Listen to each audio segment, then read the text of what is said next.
Siniestro, magia, religión y filosofía. Acompáñenos por el sendero místico de la mano izquierda, liberador de las ataduras convencionales. Camino de la creatividad personal, intuitiva, artística, mágica, revolucionaria, contestataria.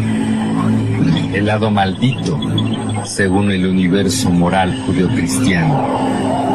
En este programa abordamos todos los temas relacionados con la magia, la religión y la filosofía, de forma libre, sin prejuicios, sin miedo, con un toque de humor y tal vez un poco siniestro.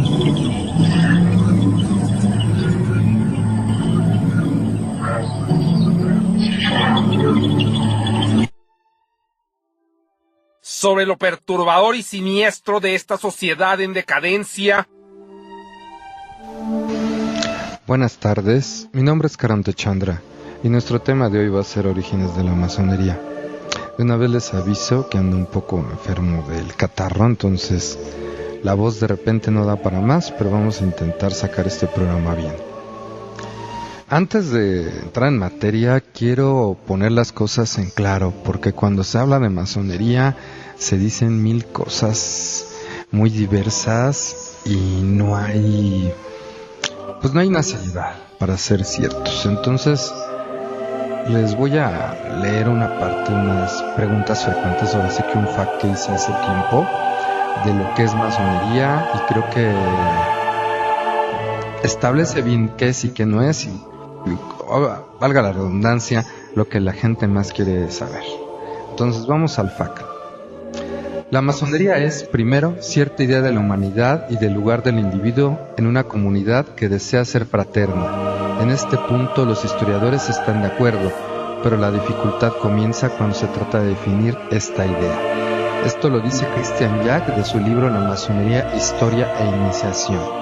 Ahora, las preguntas: ¿qué es la masonería? La francmasonería o masonería, acepción correctamente etimológica en español, esto lo pongo porque luego dicen, no, es que es francmasonería. No, un momento, en español no existía la palabra porque la etimología es francesa, de masón o macón. Entonces pueden encontrar en internet de los, ahora sí que de los masones especulativos que vamos a hablar, y de los albañiles, por esta etimología. La etimología en español sería albañil, que viene del árabe. Entonces, en la connotación de masonería moderna no tenemos la etimología en español. Por eso es válido hablar de masonería o francmasonería y no hay ningún problema. Ya nada más quería dar ese punto porque luego salen con cada jalada. Igual en inglés sí la etimología es Freemason, y hay también Mason, que es lo mismo que en francés, constructor, albañil. Bueno, es una institución autodenominada de carácter iniciático, filantrópico, filosófico e intelectual. Busca la verdad y en consecuencia mejorar a la vez el ser humano y a la sociedad. La masonería considera el trabajo como el medio más eficaz del desarrollo interno y externo del ser humano, por lo tanto lo exalta en sus más elevadas significaciones y lo impone a sus adeptos. Está compuesto por hombres y mujeres libres ingresados a ella mediante la iniciación. Los masones se organizan en estructuras de base denominadas logias, que a su vez pueden estar agrupadas en una organización de ámbito superior, normalmente denominada Gran Logia o Gran Oriente. En otras palabras, un masón es un individuo que trabaja en perfeccionarse y en evolucionar, tanto en sus conocimientos como en su comportamiento moral, y para ello sigue los caminos que le indica la antigua asociación que se nombra masonería o también conocida como francmasonería. Antes de seguir les debo aclarar que la masonería no es una religión. El otro día una amiga me decía, oye, ¿tú conoces a alguien de la iglesia masónica? Yo digo, pues esa no existe, ¿no? La masonería no es una iglesia, no es una religión, es una institución o un sistema filosófico. Un concepto que nace en el siglo XIX es el de iniciación masónica, porque antes se decía que se recibía como en un gremio, de la cual podemos entender su base de esta definición del autor Joseph Campbell, que en su libro El poder del mito dice lo siguiente: los ritos de iniciación en las sociedades tribales primitivas, un joven es obligado a renunciar a su infancia y a hacerse adulto, a morir, podría decirse, evolucionar de esta posición de inmadurez psicológica hasta el valor de la responsabilidad y la seguridad en sí mismo, exige una muerte y una resurrección. Si comprendes cuál es el verdadero problema, perderte a ti mismo y entregarte a algún fin superior, comprender que eso es en sí mismo la prueba definitiva. Cuando dejamos de pensar en primer lugar en nosotros y en nuestra supervivencia, sufrimos una transformación realmente heroica de la conciencia. Y de eso se tratan los mitos, de la transformación de una especie de conciencia en otra. Bueno, esto decía Joseph Campbell en su libro. Él es un psicólogo que precisamente produce sus libros más o menos entre los 50s y 60s, y luego le va a hacer inspiración a George Lucas para hacer Star Wars. La masonería busca ser seres libres de telarañas morales, culturales y sociales, etc., con un modo de vivir honesto y bueno, personas capaces de trabajar por su constante superación en todos los aspectos, a través de una moral laica basada en el simbolismo, como requisito indispensable para convertirse en agentes transformadores de su entorno familiar, social, comunitario y nacional. En este sentido, los francmasones nos consideramos constructores del templo dedicado a la perfeccionamiento de la moral y de la humanidad. Desde el punto de vista externo social, la francmasonería es una organización discreta, no secreta, que cree posible el progreso individual y colectivo basado en el respeto, los valores morales y éticos, la democracia, la justicia y la solidaridad entre los seres humanos. Por ello, como organización de la sociedad civil, es una institución establecida sobre las bases humanitarias y científicas que lucha por el bienestar y el progreso de sus miembros y de la comunidad en general. Otra pregunta es, ¿quiénes son los masones? Pues son gente común, que intentan ser mejores personas en los principios de honestidad, lealtad, ética, siendo libre de prejuicios y fantasmas culturales, políticos, religiosos, sociales, preocupados por el bienestar de los demás. Bueno, esto es ideal. Lamentablemente, pues los masones son también gente, conocemos gente común, seres humanos, también cometen errores. Lamentablemente en la masonería mexicana a veces no es posible hablar de tantos ideales. 3. ¿Es la masonería una sociedad secreta? La masonería no es una organización secreta, sino discreta, más por fines didácticos, dado que su estructura de aprendizaje es gradual e históricos a causa de las persecuciones que ha sido objeto ella y sus miembros por parte de organizaciones y personas intolerantes, fundamentalistas, que en muchos lugares y momentos ha pretendido dominar a los demás por la ignorancia y el temor, y que por ello consideran a la masonería y a los masones como contrarios a sus principios y fines. Sin embargo, en su tarea de contribución al mejoramiento social, cada masón en su actividad cotidiana, en la casa, en la fábrica, en el taller y en la oficina, en el mercado, en la escuela, etc., tiene el compromiso consigo mismo y con los demás de proclamar y poner en práctica los nobles principios y fines de la masonería. Por su parte, las logias y obediencias, o sea, obediencias y asociaciones de logias, a menudo realizan actividades a las que invitan a todas las personas interesadas de alguna manera en conocer más y de primera mano sobre los principios y fines y organización de la masonería y de las diferentes manifestaciones de su actividad hacia la comunidad. 4. ¿Por qué los masones tienen secretos? Los masones guardan discreción sobre la manera de reconocerse en la vida cotidiana, así como sobre lo que se trata en cada sesión por razones históricas fundamentalmente, igualmente como un medio de protección contra la ignorancia y el fanatismo y la ambición de algunas personas y organizaciones intolerantes y fundamentalistas. Vicios estos tres a los cuales la masonería ha rechazado desde sus orígenes. Los nuevos miembros que entran en la masonería hacen promesas solemnes acerca de su comportamiento tanto en logia como en la sociedad. Los miembros también prometen mantener confidencialidad, modo en el que se reconocen entre masones y el método para visitar otras logias. Los masones prometen apoyar a otros en tiempos de necesidad, pero solo cuando el fin no entre en conflicto con su familia, obligaciones públicas o las leyes. ¿La masonería es una religión? La masonería es una institución laica, compuesta por personas que no hacen proselitismo religioso en su praxis en un sistema filosófico moral.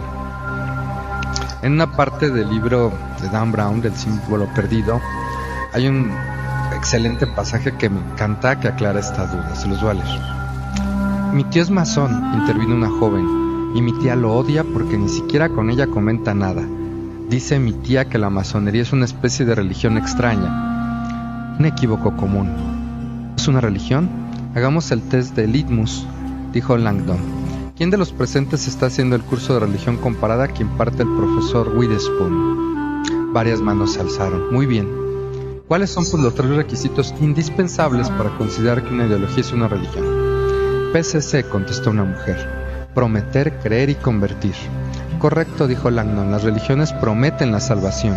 Las religiones creen en una teología precisa y las religiones convierten a los no creyentes. Hizo una pausa. La masonería, sin embargo, da negativo en los 3 casos.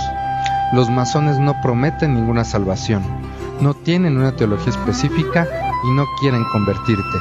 De hecho, dentro de las logias masónicas, las discusiones sobre religión están prohibidas.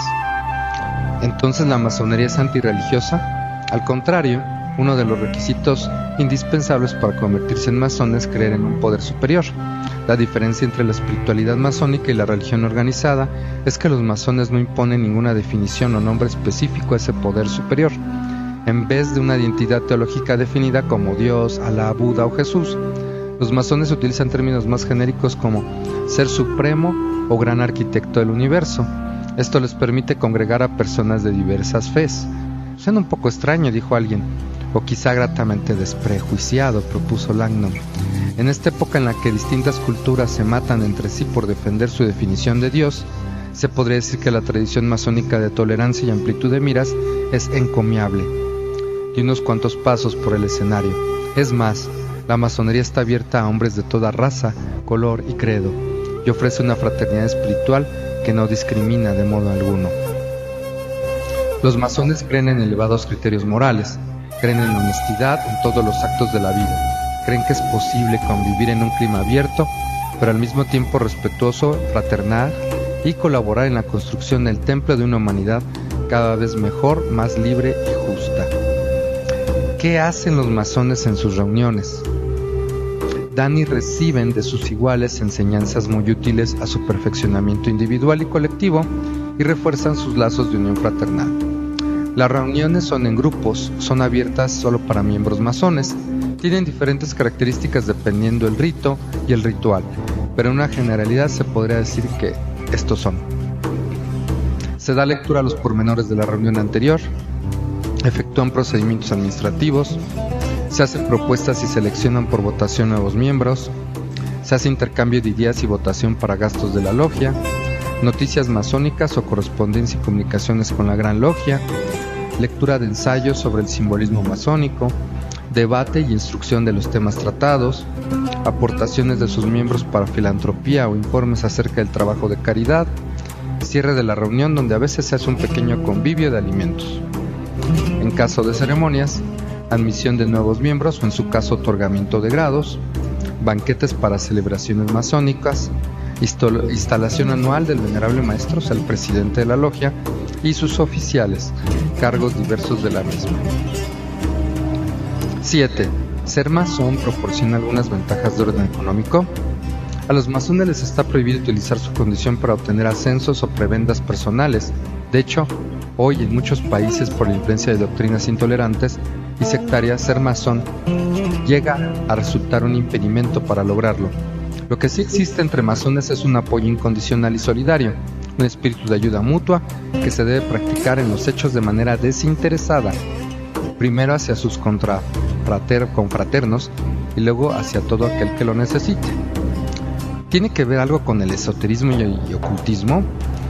La masonería se apega al estricto significado etimológico de la palabra esoterismo, que se despega de la idea de ser una panacea de supercherías o una tendencia de la nueva era o una escuela de magia.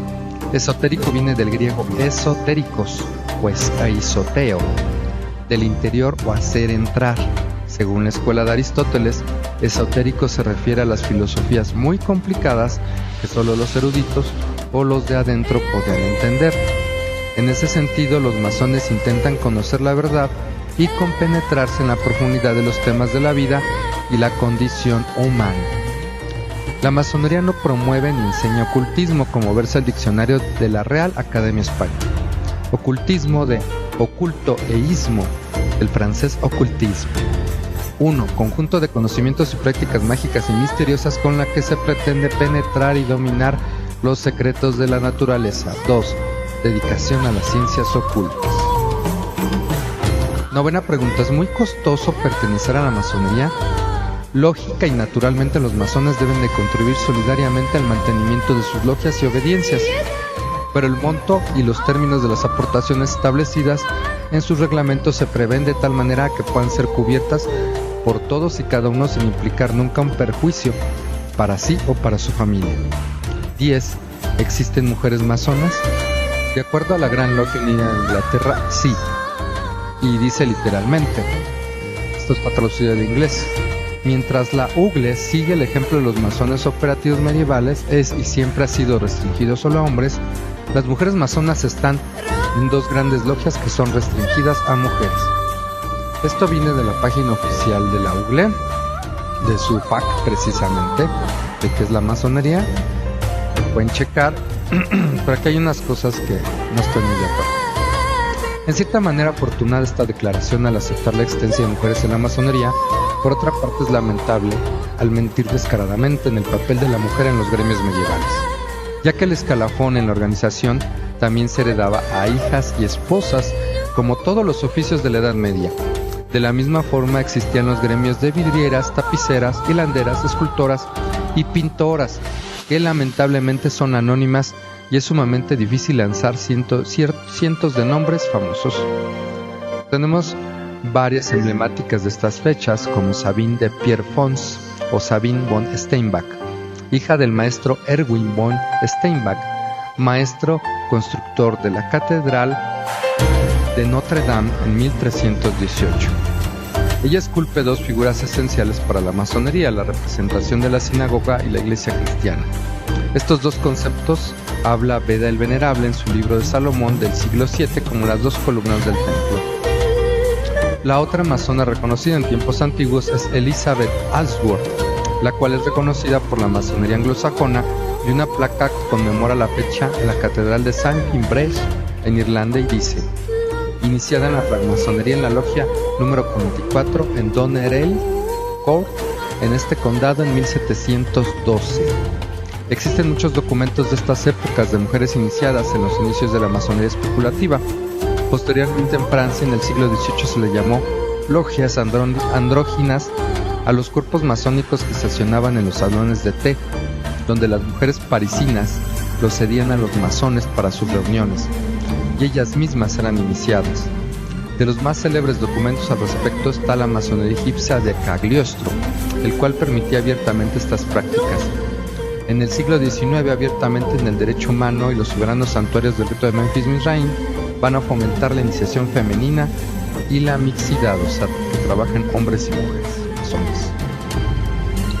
En la actualidad, según las cifras citadas por el hermano Manuel Rodríguez Castillejos en el Anuario del Sol de la Logia de Investigación Juan Onoju, él dice, bueno, según sus cuentas, estas cifras mundiales de masones en el mundo, dice que de masonería masculina existen 3.470.000 masones, que da más o menos el 98% de masones en el mundo.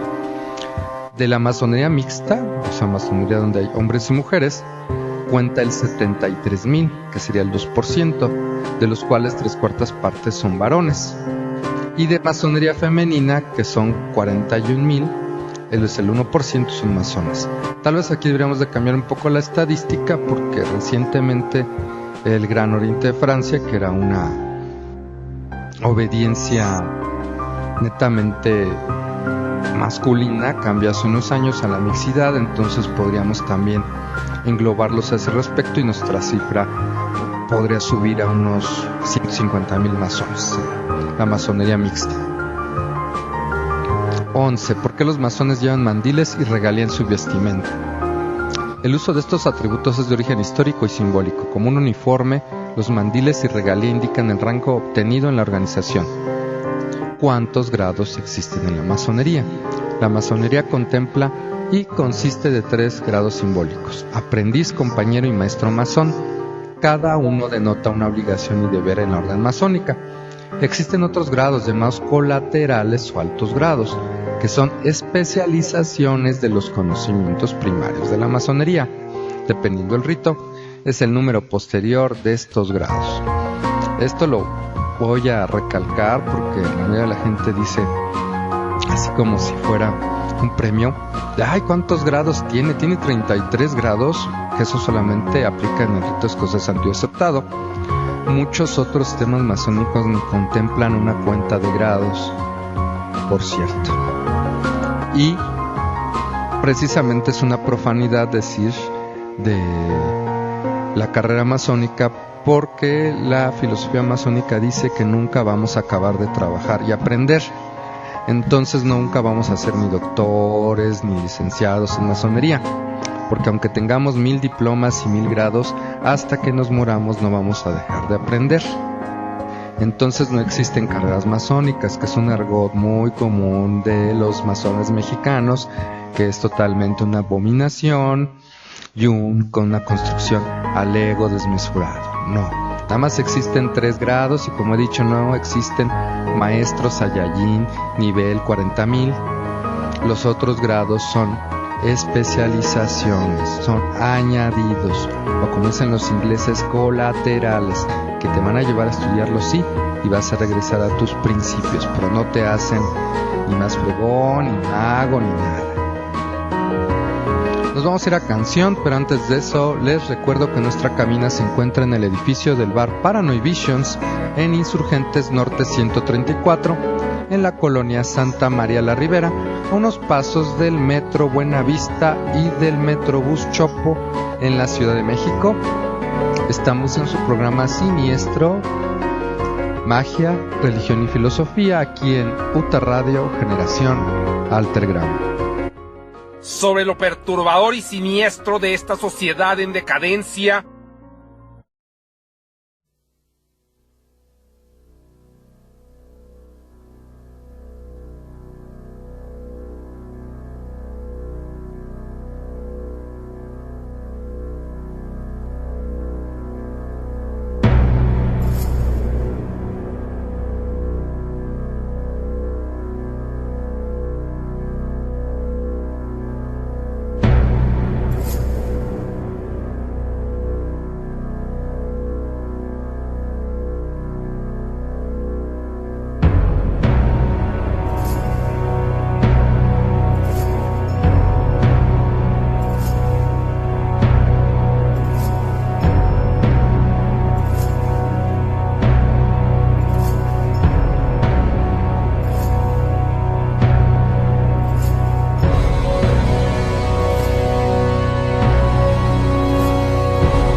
sobre lo perturbador y siniestro de esta sociedad en decadencia. Regresamos a Siniestro, Magia, Religión y Filosofía, aquí en Uta Radio, Generación Altergram. Pues seguimos con el tema de masonería, ya nos echamos el fact, las preguntas frecuentes para que no haya que Chuchita la bolsearon. Históricamente se habla de la evolución de la masonería dividiéndola en 3 acepciones o etapas, que son la francmasonería operativa, que estaríamos hablando más o menos de su primera, ¿cómo se podría decir? Pues realización o encuentro en el siglo VII, más o menos en el siglo VII y hasta 1500. La masonería de transición o protoespeculativa, que va de 1500 a 1717. Y la francmasonería especulativa, que precisamente va de 1717 hasta la época. Esto lo dice John Hamill, que es bibliotecario de la Gran Logia de Inglaterra. En realidad la francmasonería no tiene nada de original. Nos facilitan todo de diferentes lugares. Nuestro simbolismo lo pedimos prestado de los masones operativos al usar sus herramientas. Nos prestan el simbolismo religioso. Es la forma en que lo usamos y lo interpretamos lo que lo hace masónico. Hablando de la masonería operativa. Compañero en la torre, ¿qué haces día tras día? Un compañero en la torre contesta: tomo de la naturaleza entera la innumerable y ruda materia y con mi corazón y mis manos, sujetando la herramienta que canta y suena, la transformo y la modelo y trabajo para todos los humanos. Diálogo del estado de ánimo entre los masones medievales, compañero La Gaité de Villebois. El origen de la tradición constructiva cristiana que forjó la masonería medieval comienza con el monje Pacomio entre 292 y 348 en el siglo III. Pacomio nació en Egipto y se alistó al ejército romano. En su vida conoció el cristianismo y se convirtió en el año 312. El ansia de perfección del recién convertido lo condujo primero a la vida de Anacoreta, al lado del solitario Palemón. Pero pronto reunió en torno suyo en el Alto Egipto gran número de discípulos, con los que organizó el primer cenobio, un lugar cercado en donde vivían bajo la obediencia a un superior y una misma regla. Precisamente la primera regla de San Pacomio ha constituido la base de otras muchas compuestas más tarde. Al no existir edificios para este culto, Paconio usó los templos en ruinas del dios Serapis. Su movimiento tomó mucha fuerza y junto con los eremitas solitarios albergaban decenas de albañiles y carpinteros. Estos primeros empleados en la construcción de los monasterios, en cuyo interior se les reservaba casas especiales, son los primeros francmasones, aunque todavía no tenían la mítica o regla propia a seguir. Como el cristianismo se establece en Europa, la necesidad de crear los primeros monasterios e iglesias crece. Así en estos imperios de la Edad Oscura, estos constructores van a tener un papel modesto. Un fenómeno monacal se extendió por Occidente y, como una broma del destino, el creador de las bases para la tradición masónica es reconocido como uno de los padres de la Iglesia. Hablamos del venerable Beda Circa, nacido en Bretaña en 672, viendo al final de sus días en el monasterio de Saint Peter, Vermont, en 735. Es conocido como escritor erudito, clasificándose en sus textos como científicos, históricos y teológicos. El más famoso es Historia Ecclesiastica Gentis Anglorum, o sea, Historia Eclesiástica del pueblo de los anglos. Beda hizo un nuevo cálculo de la edad de la Tierra y comenzó la práctica de dividir la era cristiana de antes de Cristo y después de Cristo. Es interesante notar que Beda escribió que la Tierra era redonda, como una pelota, en oposición a ser redonda como un escudo. Pero el texto que realmente nos refiere es de Templo Salomonis Liber, o sea, el libro del Templo de Salomón, donde recaba de la Biblia y la tradición judía múltiples elementos y también formando los propios. Una acotación: este libro se puede encontrar en internet en latín. hay varias órdenes monacales que lo tienen, y pues bueno, esto tendrán que poner a traducir en latín. Hace poco, un masón historiador argentino, ahorita se me fue su nombre, pero lo voy a poner en la bibliografía, lo traduce al español, que es uno de los grandes documentos perdidos de la masonería. Entonces, para que no les digan y no les cuenten, Beda se inspira en este escrito al ver a los masones construir el monasterio donde vivía. En un intercambio de conocimientos se establece la coherencia e interpretaciones a sus costumbres. De esta forma, su inspiración sirve de base para los primeros manuscritos masónicos, adaptando signos de identificación, costumbres de organización para estos trabajadores. En la Edad Media existían dos tipos de oficios, los serviles y los juramentados. Los primeros eran los siervos, casi esclavos de esta época, y grosso de la población. En segundo término, el juramento solemne ante Dios era algo de principal importancia, y los masones no eran la excepción, para tener un lugar en esta sociedad. De esta forma, al ser masón, tras la lectura de una genealogía mítica de los constructores de la historia conocida por la Biblia, y adecuaciones propias, era jurar ante Dios la obediencia a sus leyes, la iglesia y el gremio. En su libro, Beda relata un punto muy interesante de la composición de las columnas del templo. La columna de la derecha representa la figura de los doctos eclesiásticos de Jerusalén, y la segunda adecuadamente se refiere a la predicación hacia los gentiles. Siglos después, en la Catedral de Estrasburgo de Notre Dame, se le atribuye a Sabine von Steinmann las esculturas de la iglesia y la sinagoga. En el lado sur, el portal llamado del Juicio es el más antiguo de los dos laterales, como manifiesta por su estilo románico, y está decorado por tres imágenes que representan a la iglesia coronada y que sostiene una cruz y un cáliz, la sinagoga con los ojos vendados y al rey Salomón de Israel, que elevando dos pequeñas figuras evoca en su conjunto el célebre veredicto. A las esculturas alegóricas femeninas, que se las conoce en latín como Ecclesiastes Synagoga, en la teología medieval ellas simbolizan a la fe y a las comunidades de creyentes. Las órdenes más importantes durante la plena Edad Media fueron sin duda la cluniacense y la cisterciense, que dieron paso a las órdenes posteriores que conocemos. El fortalecimiento de los reinos logró construir, además de murallas, castillos y viviendas, el distintivo de la masonería, las catedrales. Entre el siglo X y XII vemos la multiplicación y especialización de los albañiles y todo lo relacionado con la construcción, formándose las primeras guildas o gremios bien constituidos. Las logias de los albañiles son construidas rudimentariamente al lado de los muros de las catedrales. Se estima que la primera logia apareció en 1212 en Inglaterra. La iglesia protegía a sus constructores de las autoridades civiles, estando la entrada prohibida a gente ajena al gremio. En estos lugares almacenaban herramientas, materiales, y los maestros tenían los planos de la construcción.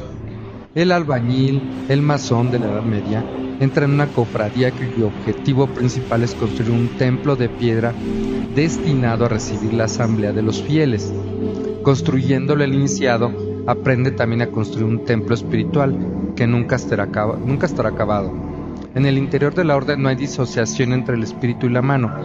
Entre los pensadores y los manuales, el maestro de obras es el símbolo viviente de esta unidad.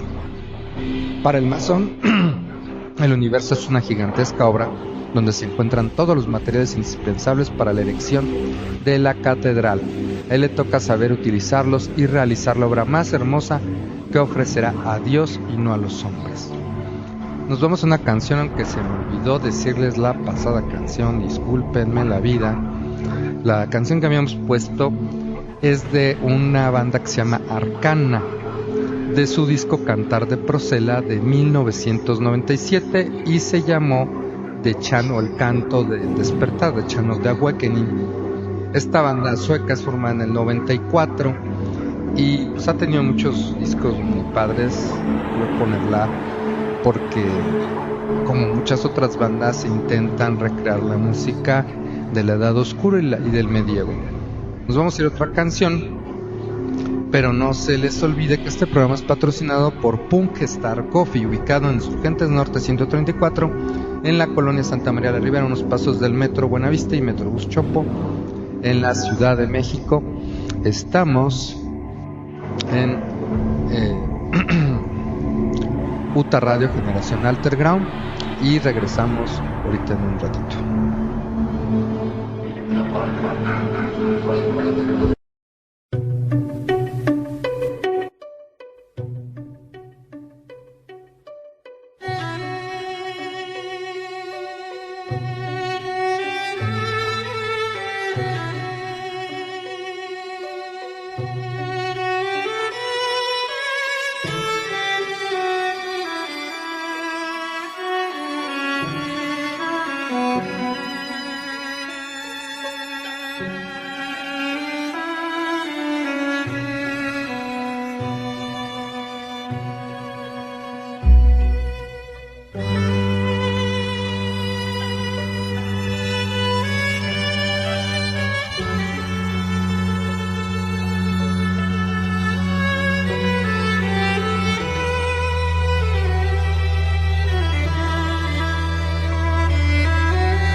sobre lo perturbador y siniestro de esta sociedad en decadencia.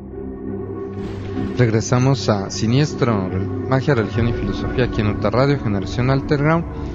Y la canción que les puse es el famoso Concierto de Aranjuez de Joaquín Rodrigo, pero es tocada por un grupo que se llama el Trío de Cuerdas Silencio, unas chicas rusas, de su álbum Storm de 2009. Este grupo es creado en el 2004 con estas chicas que son egresadas de la... Ay, está bien difícil el nombre. Bueno, de una filarmónica rusa son egresadas estas chavas. Y precisamente combinan las cuerdas clásicas con los sonidos electrónicos. Ay, bueno, las guitarras, los tambores, etcétera. Y han hecho pues muy buenas alocuciones. Está bueno. Sigamos entonces con la masonería operativa. La tarea del maestro de obras no se limitaba a hacer los planos. Como un auténtico empresario, contrataba a los operarios que intervenían en los trabajos, con los que constituiría un taller que se mantendría mientras durase la obra. La contratación hacía a menudo en función de la oferta y la demanda. Por ejemplo, en el siglo XIV, un maestro de obras de París llamado Raymond asumió el encargo del obispo de Beauvais de construir un colegio para su diócesis en la capital, o sea, París. Raymond redactó un informe sobre la forma, los materiales y la profundidad del edificio, y los mandó copiar a su secretario y lo expuso en la plaza del consejo para que la obra y el presupuesto fueran conocidos por todos los obreros solventes y competentes que quisieran participar en la obra y llevarla a buen término, al precio más bajo. Así fueron seleccionados Jean-Le Soudier, Michael Salmon, masones y talladores de piedra, por el plazo acordado, pero advirtiendo de que si pasado surgió una oferta más económica, se cambiaría el equipo. El maestro de obras debía ser experto en la organización del trabajo, pues a menudo tenía que dirigir equipos de trabajadores muy amplios. En la construcción de una catedral participaban unas 300 personas de diversos oficios, y se sabe de casos en los que los obreros superaban el millar. El trabajo tenía que estar bien coordinado y dirigido para evitar que se retrasaran o interrumpieran las obras. Asimismo, el maestro de obras debía tener conocimientos muy variados para dirigir y, en su caso, corregir a carpinteros, escultores, vidrieros, pintores, incluso herreros e ingenieros. También debía saber de economía para evitar el colapso de los trabajos por una mala planificación. Los obreros empleados en cada obra eran de diversos tipos y tenían diferentes niveles de cualificación. Los porteadores eran a menudo jornaleros o trabajaban a destajo y se les contrataba en el lugar. Los amasadores de mortero, en cambio, recibían una paga más elevada. En lo más alto del escalafón estaban los masones, maestros y albañiles, encargados de dar forma a la piedra, desbastarla y poner cada sillar en su sitio. Hay documentos que muestran las diferencias de salarios entre los trabajadores. A finales del siglo XIII, en Autun, los simples manobras cobran 7 dineros, los fabricantes de mortero entre 10 y 11, y los masones o talladores de piedra cobraban de 20 a 22 dineros. Durante el románico, los masones o macons estaban asociados con un instrumento de precisión, como escuadras, cartabones, cuerdas anudadas y plomadas, que solo ellos sabían usar, y con los que tallaban sillares bien escuadrados para muros y bóvedas. Además, los canteros podían ser auténticos escultores, tallaban figuras humanas y de animales, formas vegetales y geométricas para decorar portadas, ventanas, fachadas, capiteles y ménsulas. En la construcción de la Catedral de Santiago de Compostela, a principios del siglo XII, trabajaban unos 50 canteros bajo la dirección del maestro Bernardo el Viejo y de su ayudante Roberto.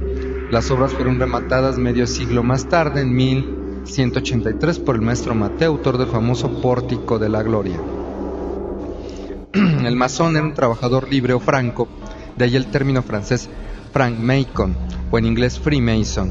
El oficio se acabó de perfilar coincidiendo con el apogeo de la arquitectura gótica. A lo largo de los siglos XII y sobre todo en el XIII, su carrera profesional comenzaba como aprendiz a los 13 o 14 años. Se les encomendaba los trabajos más sencillos bajo la supervisión de expertos. Tras unos 5 años y siempre que demostraban buenas maneras en su oficio, se convertía en oficial título que otorgaba el maestro. En ese momento, a los 19 o 20 años, ya podía realizar trabajos especializados, bien como cantero o bien como escultor. Si tenía la habilidad requerida, su prestigio se reflejaba en el hábito de firmar sus sillares con signos específicos, las marcas de cantero, cuyo significado sigue debatiéndose entre los historiadores. Una catedral gótica era la suma total de cada una de las especialidades necesarias en el arte de la construcción, pero de todas ellas, la de los masones era la principal. Era un masón quien colocaba la primera piedra del edificio, la angular o de fundación, normalmente en la base de la cabecera de la catedral, y también era un masón quien culminaba la obra en la colocación de la última piedra, la angular o clave de bóveda. Era así el ejecutor del principio y del fin, el alfa y omega de la catedral. En cierto modo, su trabajo en la tierra era equiparable al de Dios en el cielo. Dios era el sumo arquitecto, el constructor del universo y su forma, y el maestro masón era su homólogo mortal. No en vano, una catedral gótica se consideraba la representación de la obra de Dios en la tierra. Un maestro constructor era una especie de mago, un alquimista capaz de emplear materiales cotidianos y simples para construir a partir de ellos una obra celestial y extraordinaria. De esto debemos decir que muchos documentales vienen en libros que en la bibliografía se describen que los constructores de estas catedrales intentaban imitar los números de la perfección, que según ellos eran las medidas del templo del rey Salomón. Entonces las adoptaban, las enlazaban como se les daba la gana. A veces no tenían que ser a los lados, sino tenían que coincidir los números hacia arriba, o no importaba cómo quedaran así bien chinas, pero tenían que quedar. Era de sus máximas aspiraciones. Como pueden ver, la masonería en este tiempo es un asunto gremial, es un asunto de trabajo, aquí no hay grados ni cosas así, son títulos que te dejan poder trabajar, más no que haya ceremonias fastuosas o que eran los magos de Harry Potter o cosas así. De ahí nos vamos a ir a lo que se llama la masonería de transición o protoespeculativa, que más o menos es del entrado el 1500 hasta el siglo XVIII, o sea el 1700 y cachito, donde comienzan a ser aceptados nobles y comerciantes que actúan como benefactores de la orden masónica. También debemos aclarar que en 1500 en Europa continental la masonería operativa se muere. ¿Por qué se muere? Porque ya no se construyen catedrales. Ese fenómeno que era que durante generaciones estos masones y oficiales gremiales hacían una catedral, pues se acabó. Solamente quedó el oficio en Escocia, donde se seguían haciendo las casas de piedra, porque ya se hacían en el continente con ladrillos. Entonces los oficios fueron quedados en Europa en otras cosas como carpinteros y demás, pero ya no con la estructura, como decíamos, masónica de los talladores y constructores de catedrales. Eso hay que aclararlo. Precisamente en Escocia, en 1598, el noble y maestro de obras del rey Jacobo VI era el arquitecto William Shaw. Se convierte en el primer masón especulativo del mundo al reescribir los estatutos para los masones de Escocia, marcando el cambio a una sociedad protosindicalista. De esto les puse en el fanpage de Siniestro, pero se los voy a repetir otra vez porque es bien fácil. En YouTube nada más le buscan Masonería, secta de poder, que ese fue el nombre chafa que se les ocurrió ponerle en Nat Geo Latinoamérica este documental. Su verdadero nombre se llama La Clave Escocesa. Es un documental excelente para todo tipo de gentes que lo pueden ver 1000 veces, y precisamente tiene historiadores bien serios y habla precisamente de estos puntos y lo que es lo mejor, que van a la primera logia del mundo, que es la logia Capilla de María, donde William Shaw precisamente deja constancia de estos estatutos. Y ahí se ve por primera vez en cámaras, donde muestran las actas de esta logia antiquísima y hablan versadamente sobre ello. Yo se los Me encargo mucho, vean ese documental, es buenísimo. Y precisamente William Shaw lo que hace es hacer leyes y hacer una administración, no hace alguna cosa del otro mundo. Pero ahora sí que en este orden, como los masones no saben ni escribir ni leer, pone que se aprenden diferentes palabras cada año, que son los signos de reconocimiento. Entonces de ahí va a ser nuestra herencia masónica de lo que se llama instrucción de grado, catecismos o recordatorios.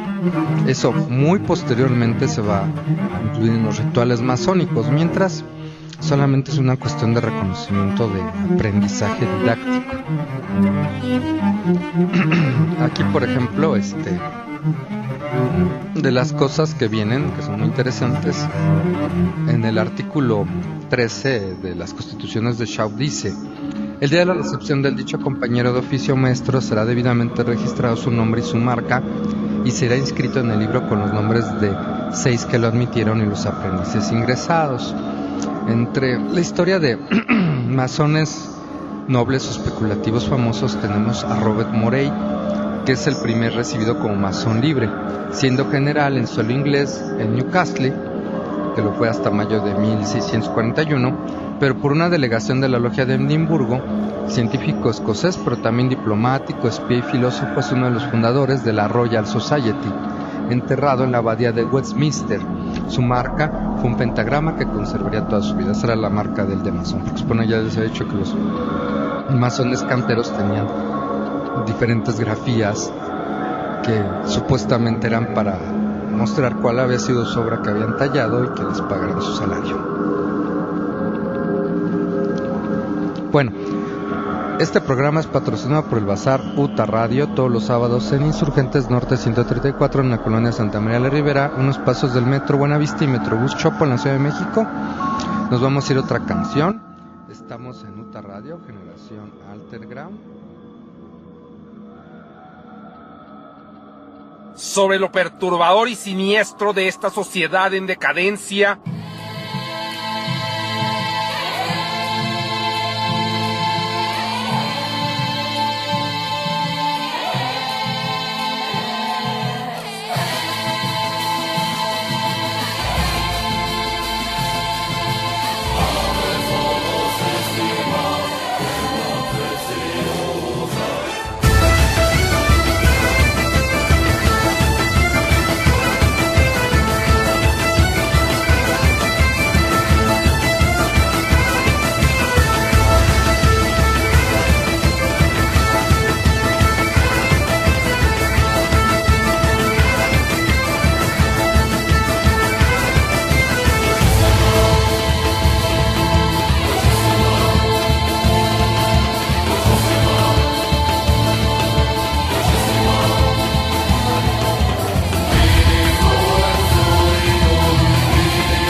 sobre lo perturbador y siniestro de esta sociedad en decadencia. Regresamos a Siniestro, Magia, Religión y Filosofía aquí en UTA Radio, generación Alterground.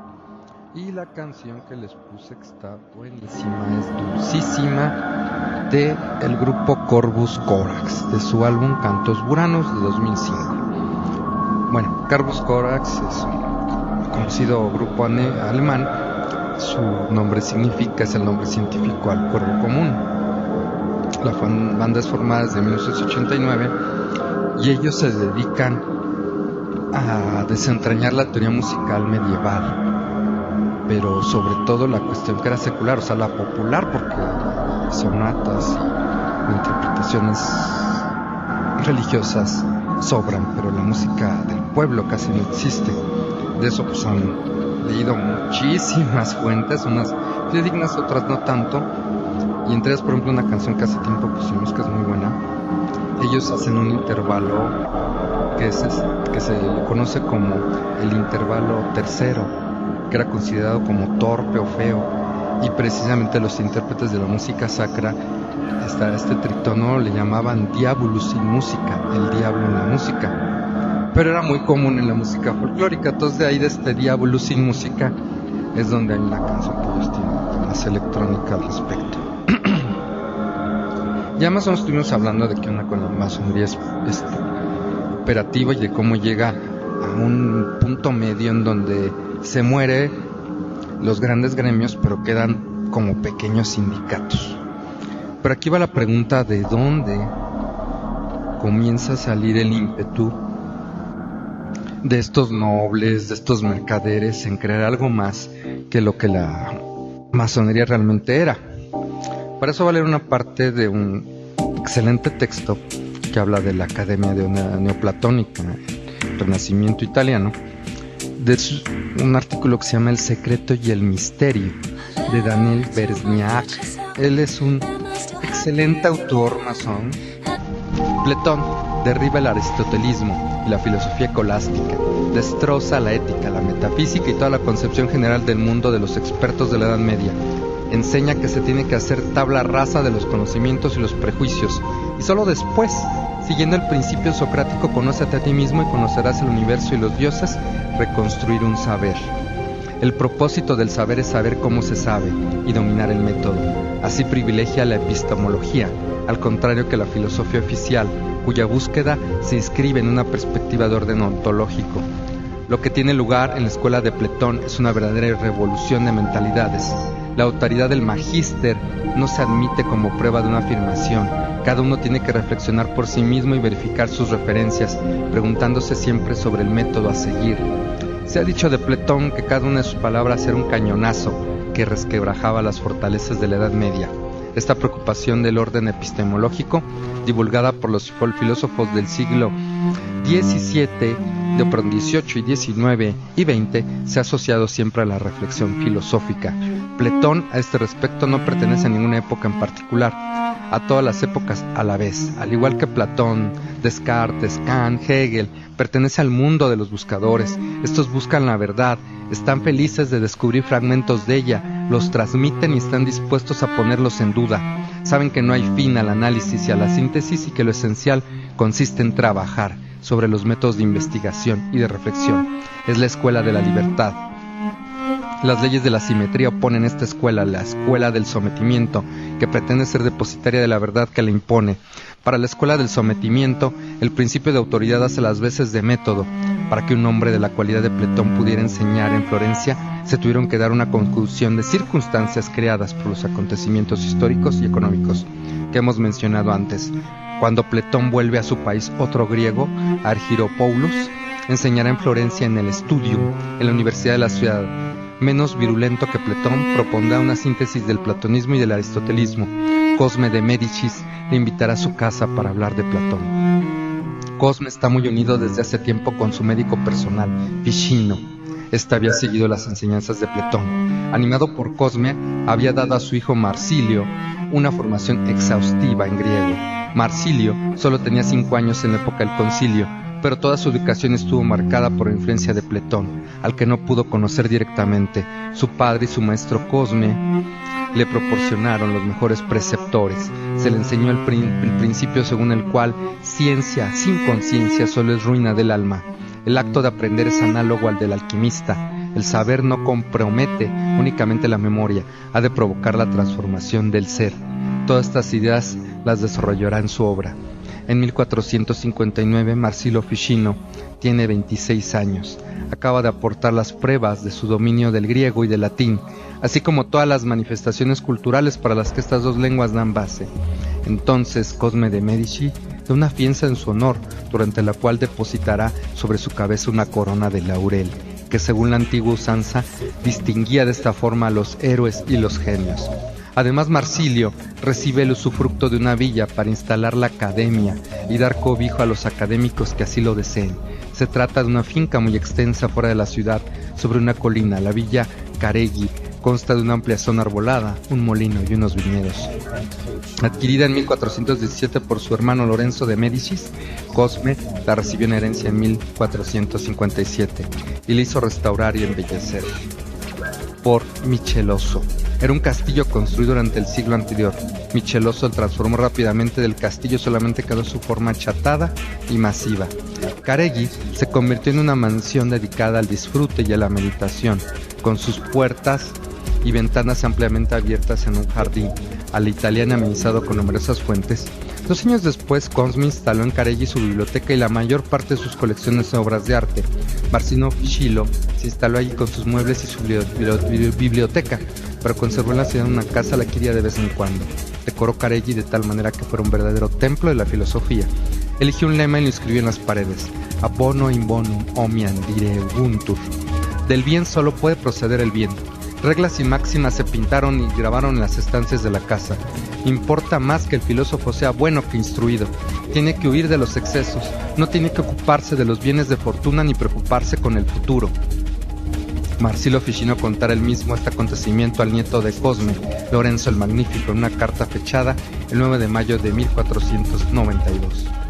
El gran Cosme, llamado padre de la patria por decreto del Senado durante las transacciones del concilio que tuvo lugar en Florencia en la época del Papa Eugenio, entre los griegos y los latinos, oyó en varias ocasiones discutir de los misterios de la filosofía griega un filósofo griego de nombre Gemistos, de la familia de Platón, casi un segundo Platón. Se quedó tan entusiasmado por su acalorada elocuencia que en su elevado espíritu tuvo la idea de una escuela en la que se enseñaría en la antigua academia el sistema de Platón, y decidió fundarla cuando las circunstancias fueran favorables.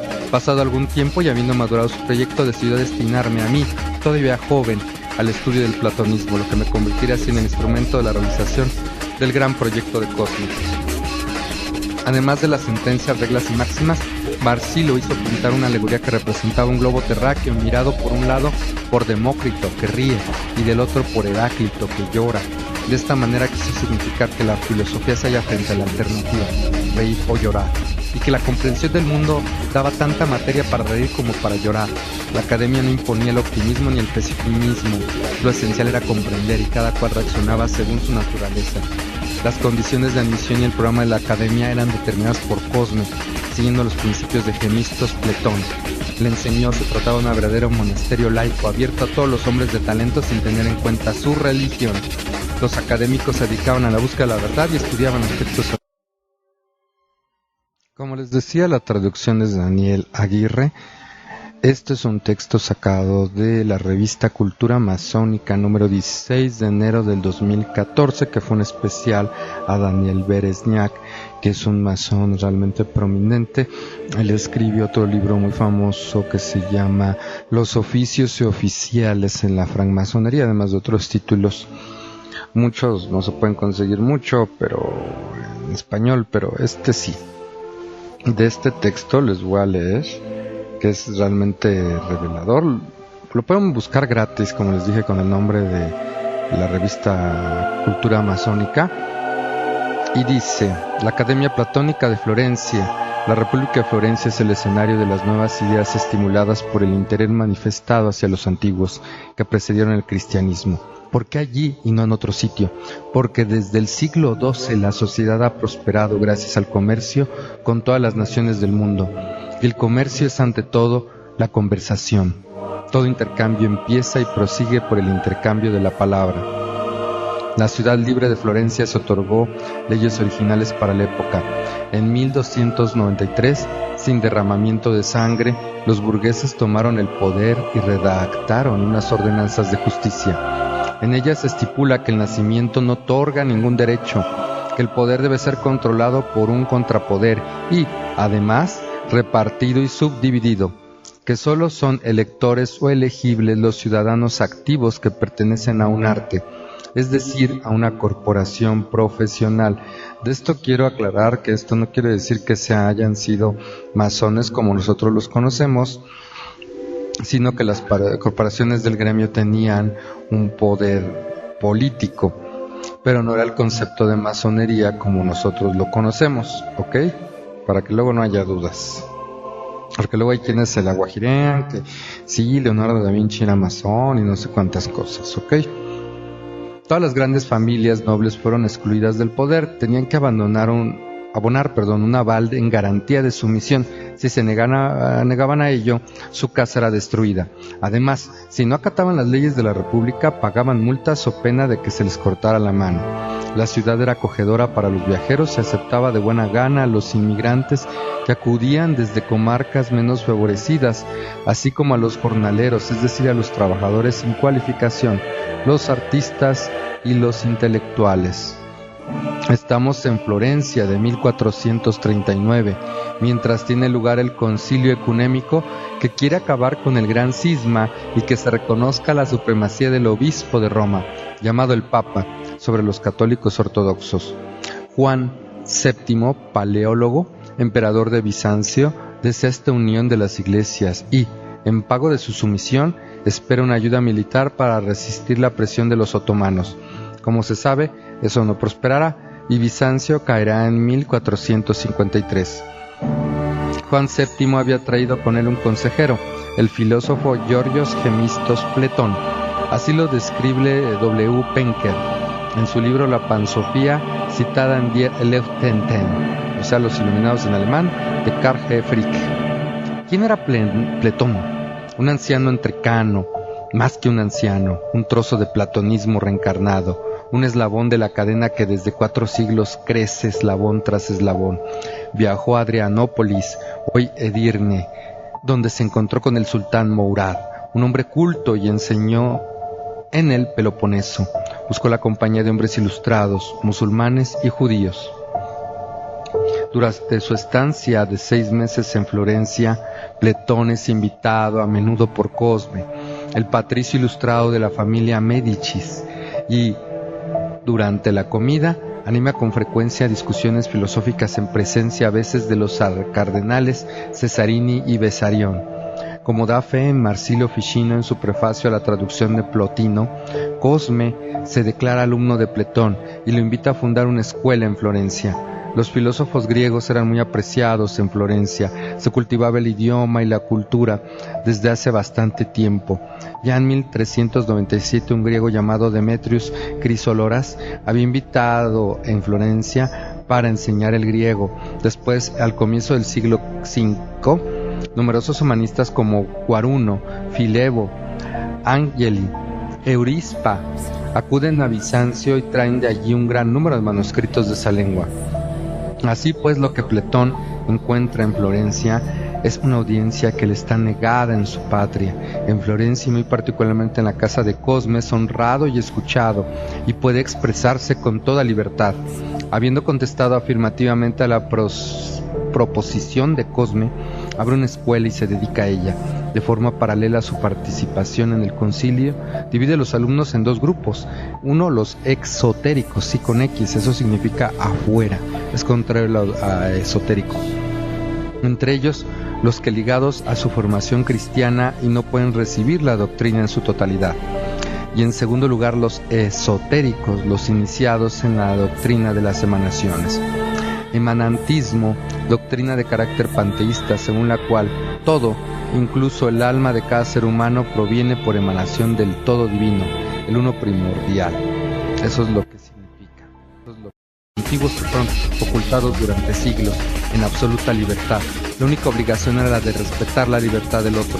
Por ejemplo, no hacer ruido al lado de un hermano que meditaba o que dormía. Por lo demás, cada uno podía entrar y salir, quedarse y marcharse, traer amigos y mujeres, organizar su tiempo a su antojo, estudiar, dormir, pasear, gandulear o celebrar banquetes. Es la abadía de Teleme soñada por Rabelais. De hecho, el haz lo que te plazca era la regla fundamental no escrita de la vida de Caregui antes que 300 años después se le ocurriera a Aleister Crowley.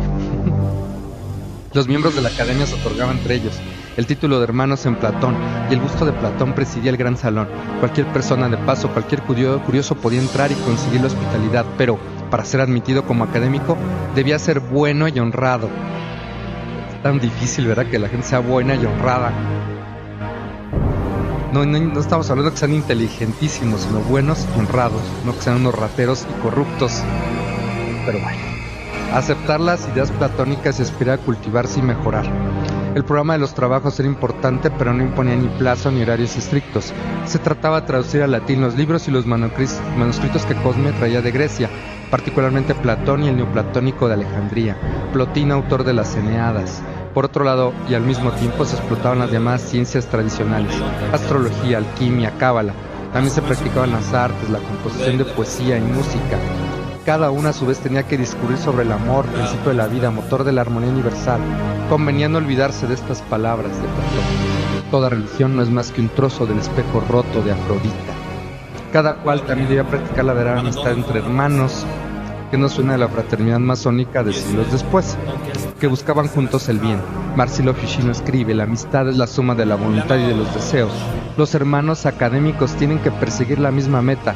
Sin embargo, si esta meta es la riqueza, los honores, la ciencia pura, no puede existir la amistad, porque estas metas provocan, por el contrario, los celos, la vanidad, la envidia y el odio. La amistad verdadera solo es posible entre hermanos que persigan el bien.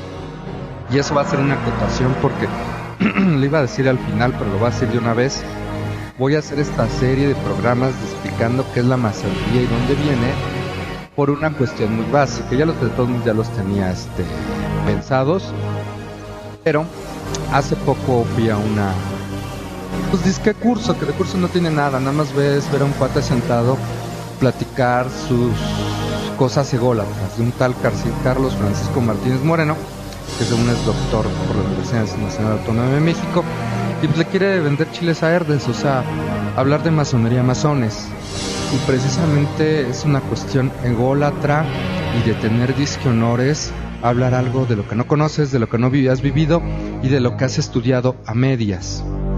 Como igual también hace muchos años fue una conferencia de una tal María Eugenia Vázquez Semadeni, que de la UNAM, que también explicaba las cosas como se le daba la gana. Y precisamente una vez yo le dije, bueno, ¿y de tus investigaciones por qué no hablas nada de los ritos masónicos? No, es que yo no me meto con eso. Y años después escribe, ay, es que unos masones gringos me dijeron que sí tenía que ver y ahora sí les creyó, pero a los masones mexicanos no les podía creer. Así somos de malinchistas, ¿verdad? Entonces a mí la verdad me dan asco estas gentes porque son parásitos de las universidades. Ven un tema que poca gente trata y los tratan como ídolos, en la soberbia y el orgullo. Y precisamente como acaban de decir aquí de los intereses que hablaba la Academia Neoplatónica, esos no son fines que debemos perseguir. Y tampoco en la masonería está bien constituido. Entonces, pues tenemos a pequeños dictadorcillos que por el orgullo y la soberbia nos quieren hablar de masonería, cuando pues obviamente ellos ni empíricamente ni en su vida tienen idea de lo que es. Sigamos entonces con este texto excelente.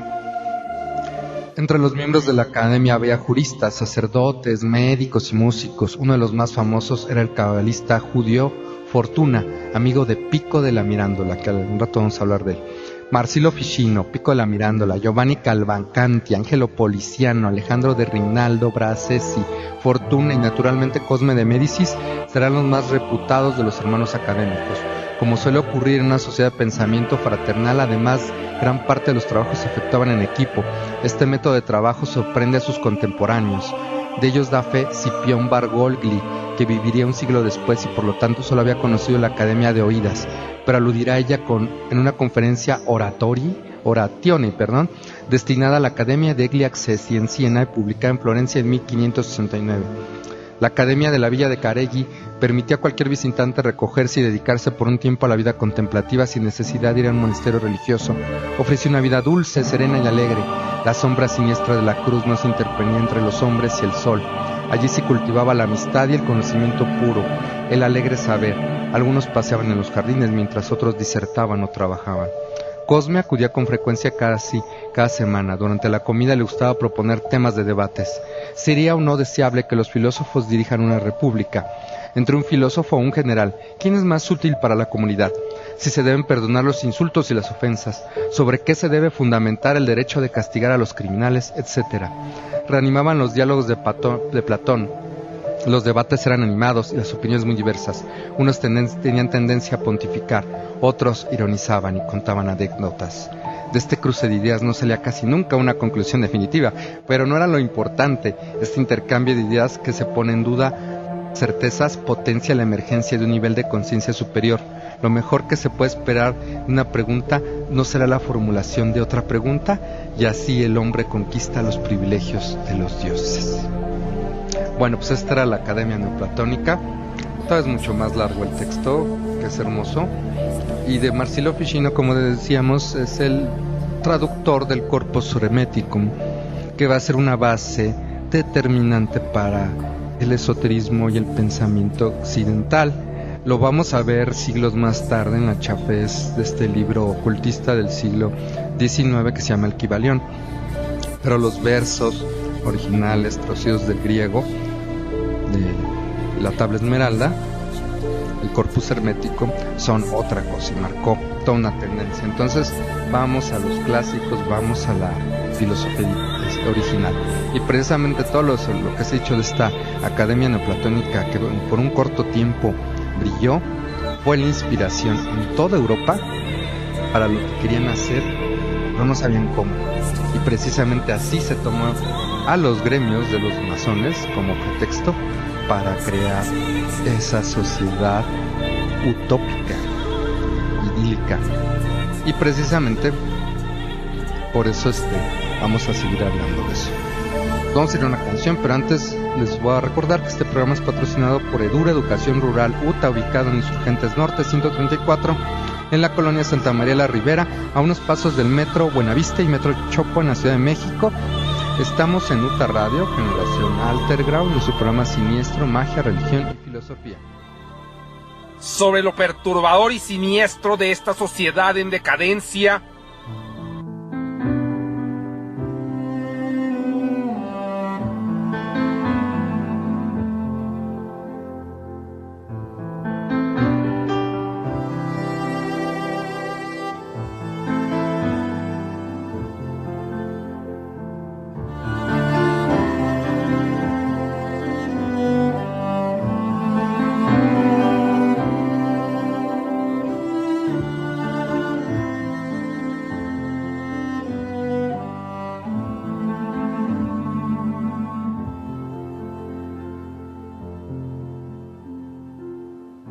when the darkwood fell before me, and all the paths were overgrown,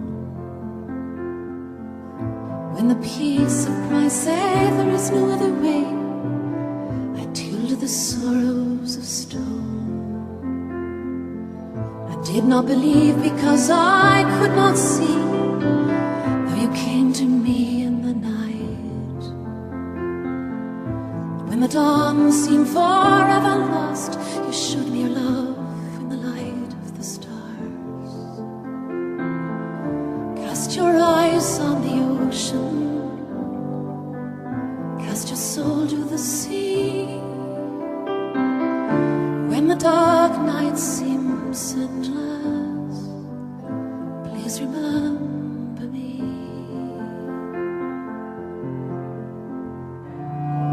When the mountain fell before me, deep well of desire. From the fountain of forgiveness, beyond the ice and the fire. Cast your eyes on the ocean, cast your soul to the sea.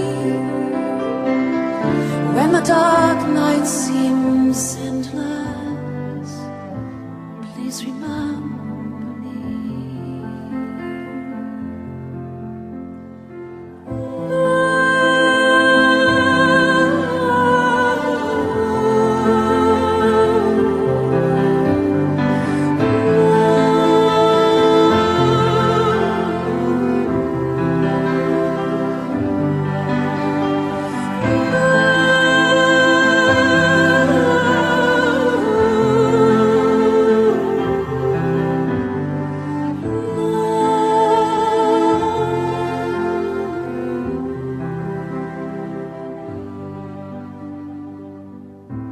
We share this humble path alone. How fragile is the heart.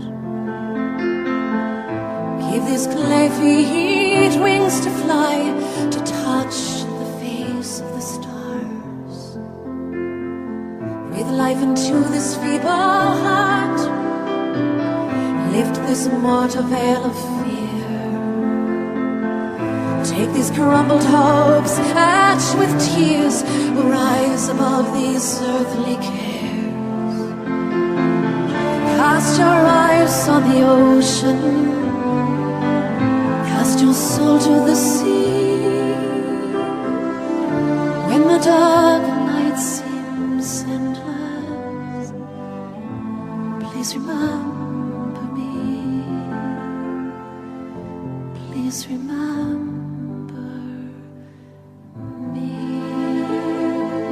Please remember me. Please remember.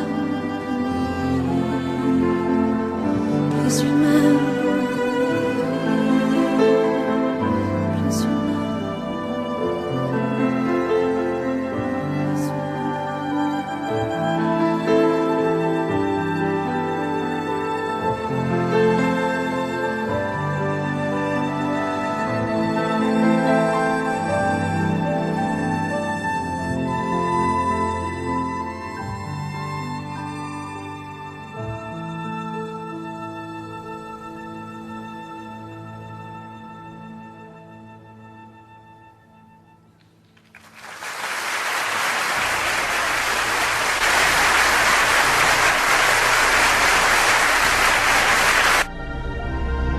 Regresamos a Siniestro, Magia, Religión y Filosofía aquí en Uta Radio Generación Alterground.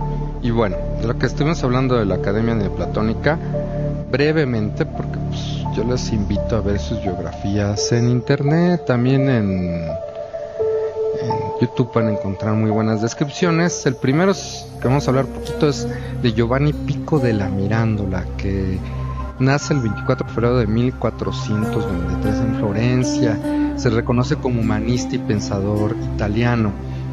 Y precisamente, bueno, en los grandes Academia Neoplatónica se le reconoce por sus famosas conclusiones filosóficas, cabalísticas y teológicas, conocidas como las 900 tesis, donde él pretende encontrar un punto de encuentro entre la cábala, o sea, la Torah, la esencia original hebrea, el cristianismo filosófico y con la teología y la filosofía. Obviamente sus referencias a Hermes Trismegisto en todos sus libros, donde también hay una cuestión excelentísima que se llama Discurso sobre la dignidad del hombre, que es un clásico y precisamente formula los tres ideales del Renacimiento, que es el derecho inalienable de la discrepancia, el respeto por las diversidades culturales y religiosas y el derecho al crecimiento y enriquecimiento de la vida a partir de la diferencia. La verdad, revisen sobre Pico della Mirandola. No nada más, es que de repente la gente nada más piensa en un que otro autor y no le interesa ver los clásicos que formaron este mundo. El otro personaje que también va a aludir es John Dee. Él nace en 1527, pero sus grandes cuestiones fue como el fue matemático, astrónomo, astrólogo, ocultista, navegante y consultor de la reina Isabel I. Entonces, pues él se dedicaba en todos sus conocimientos a decirle qué onda a la reina Isabel y en manera a influir en el futuro de esa potencia. Y obviamente que a los nobles que estaban en la corte pues les decía qué onda. No era cualquier cosa. Ahora, hasta la época, los libros de John Dee son bien enigmáticos e interesantes. El otro personaje que tenemos es ya Johannes Valentus Andrade. Fue un teólogo luterano alemán que se le ocurre hacer el libro de las bodas alquímicas de Christian Rosenkraus, que realmente es un mito. Pero en este mito de la cuestión del rosacrucismo y de que había un cuate que murió y que de los 100 años resucitó y mil cosas, hace mucha imaginería en la gente. Luego ya nadie le creía que era el que había escrito el libro, porque decían, no, es que el mismo Christian Rosenkraus, que era un cuate maestro ascendido así raro, ya había una fe ciega en él, y de aquí se malinterpreta de una supuesta organización o orden rosacrucista en este tiempo, que nunca existió. Realmente fue una idea nada más de él proponía existir y lo ponía muy guajiro, pero nunca existió en estos tiempos. Y el rosacrucismo en la Edad Media es una cuestión de alquimistas muy especial, es un lenguaje de cada persona que tenían que hacerlo, porque si no los quemaban, ya lo sabíamos. El otro autor preponderante es Francis Bacon con su libro La Nueva Atlántica, que hace en 1626, donde él habla de un mundo idílico que se llama Betsalem y que realmente es la casa de Salomón, y que según esto estos sabios que conjuntaban la religión y la filosofía y la ciencia habían hecho un nuevo lugar en esta isla que era la Nueva Atlántida. Pero eran los meros del Templo de Salomón, algo que es muy masónico, que luego se va a ver. Y hay otro personaje que también se cuenta en Guajires, que es Elias Ashmole, que era un caballero inglés que supuestamente dicen que hizo no sé qué rituales que nunca hizo. De aquí tengo como referencia un excelente artículo que fue puesto en el blog que se llama La Imprenta de Benjamín, donde el hermano que ya falleció, que está en el Eterno Oriente, Saulo Apollinaire, hace años traducía los textos en su sección Conociendo a los Modernos. Elias Ashmole, un icono masónico. Esto salió en la revista MK Magazine, ¿no? La revista masónica, de su número 11 de octubre del 2004, que en Inglaterra es muy famosa esta revista. El título original es Elias Ashmole, Masonic Icon. Nada más les voy a leer un cacho porque está larguísimo el texto. La importancia histórica de este primer registro no radica en lo que hizo Ashmole. Después de todo, no hizo nada más que registrar su iniciación. Lo relevante es que se trata de la primera evidencia de la iniciación de un masón especulativo inglés. Desde 1675, Ashmole vivió calmadamente en Lambertsov, en las tierras de la familia Treidescan. En la siguiente década continuó escribiendo, completando trabajos de las antigüedades de Windsor y una biografía de John Dee. También reunía material para varios proyectos nunca completados.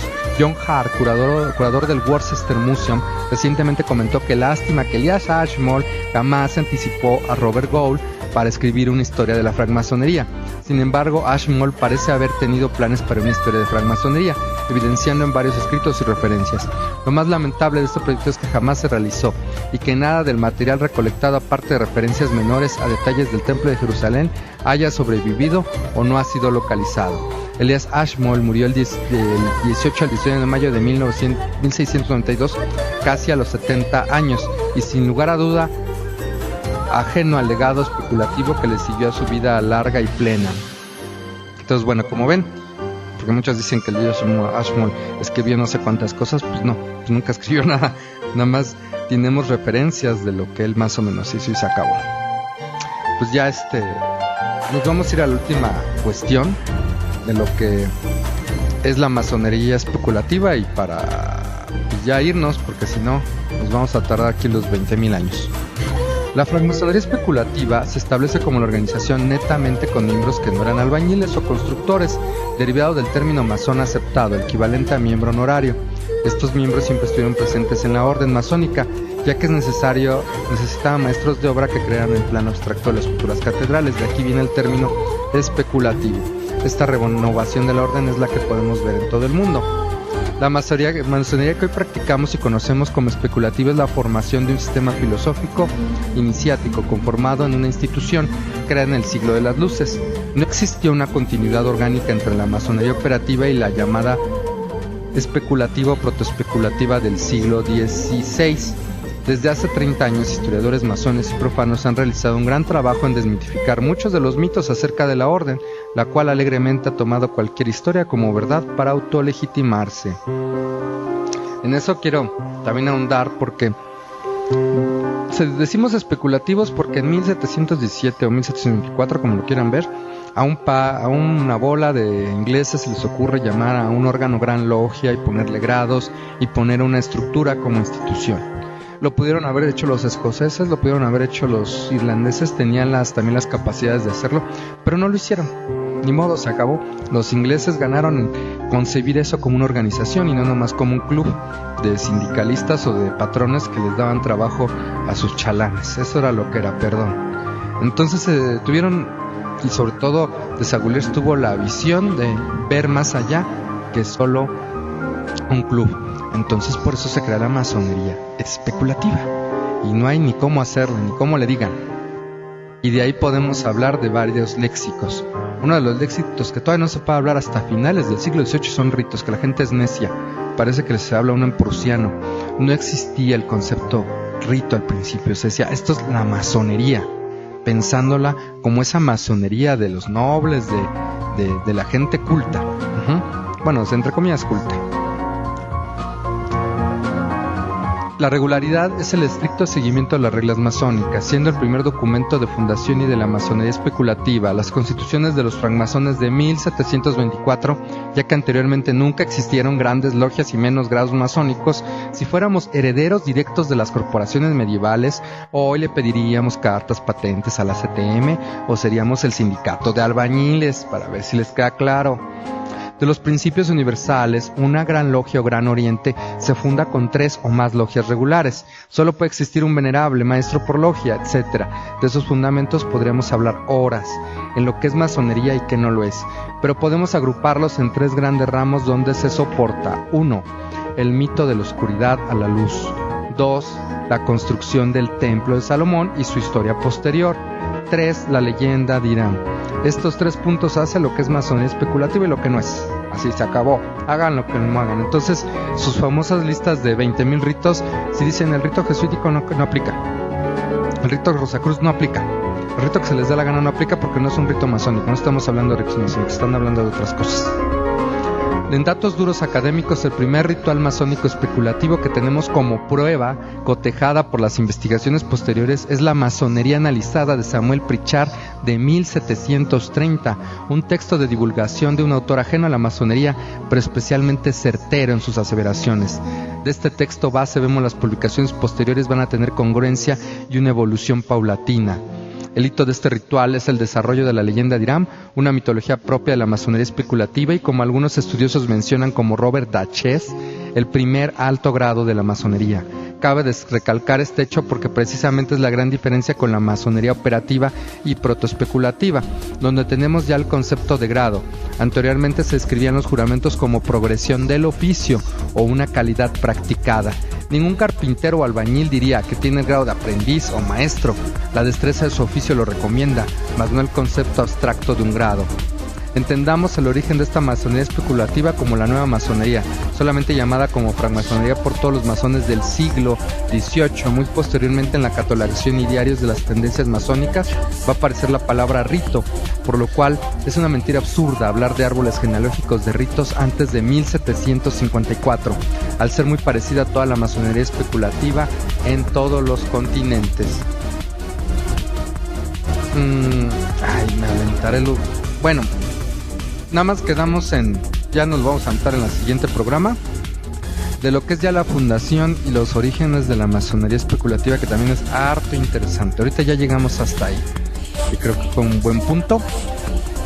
Vamos a ir a la segunda parte, que ya va a ser los inicios de la masonería como la conocemos, que es muy interesante y no necesita de historias guajiras. La masonería este año cumple 3 siglos y en sus historias tiene todo lo que cualquier organización pudiera querer. No necesita guajirearse pasados gloriosos. Los ha tenido, ha cambiado la faz del mundo. Que no la ha seguido cambiando a favor, bueno, no hay ninguna institución que dure 100 años y que pueda seguir haciendo las grandes cosas que hicimos en su tiempo. Esos son otros temas que después hablaríamos. Y pues ya me voy a despedir, no sin antes decirle que nuestra cabina se encuentra en el edificio del bar Paranoid Visions, en Insurgentes Norte 134, en la colonia Santa María la Ribera, unos pasos del Metrobús Buenavista y Metrobús Chopo, en la Ciudad de México. La última canción con la que nos vamos a despedir se llama The Obituous Mr. Love Grove. Es letra y música de Dead Can Dance, de su álbum Into the Labyrinth del 93. Esta canción que canta William Perry describe una relación abstracta de su alter ego con una mujer, y pues la elegí porque es así como canción sentida, ¿no? Que al final dice Perry que pues, me mentiste y ya no puedo creer en ti, y se me ocurrió por toda la gente que miente sistemáticamente que pues, sobre la masonería y sus orígenes, pues no se puede creer en ustedes porque nunca muestran una base convencible, nada más están imbuidos por su ego y su orgullo de creerse muy fregones, y porque su palabra es ley, así como si fueran papas estudiosos masones, ya les tenemos que creer y no ofrecen ninguna prueba. Historiadores no tienen nada más, ahora sí que de lengua me como 3 tacos. Bueno, estamos yendo, que estén muy bien.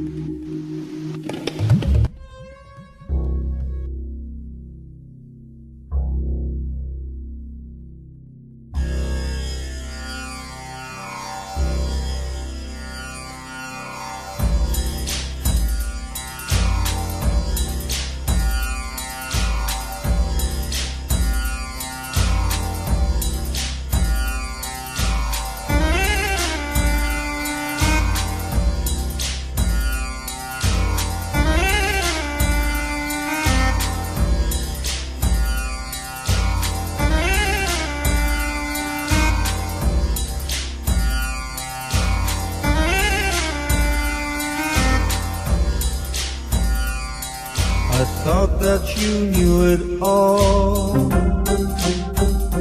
Well, you've seen it 10 times before. I thought that you had it down, with both your feet on the ground. I love slow, slow but deep, in affection wash over me.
I thought that I knew it all.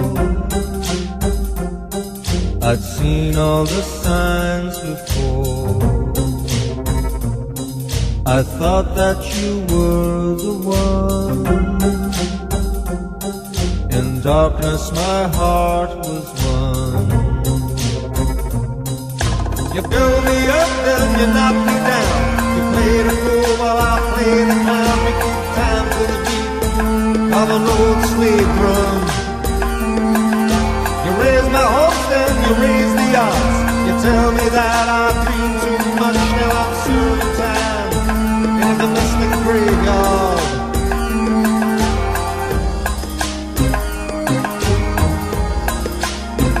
I don't believe you anymore.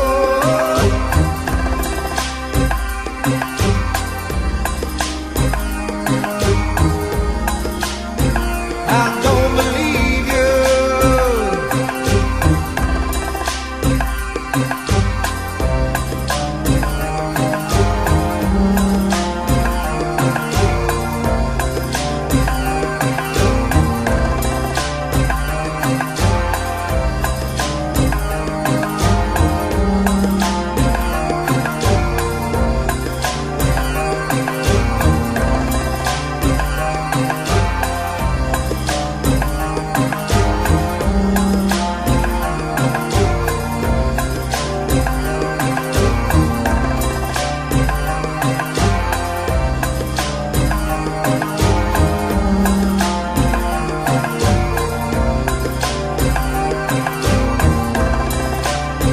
Never let it be said I was untrue. I never found a home inside of you. Never let it be said I wasn't true. I gave you all my time.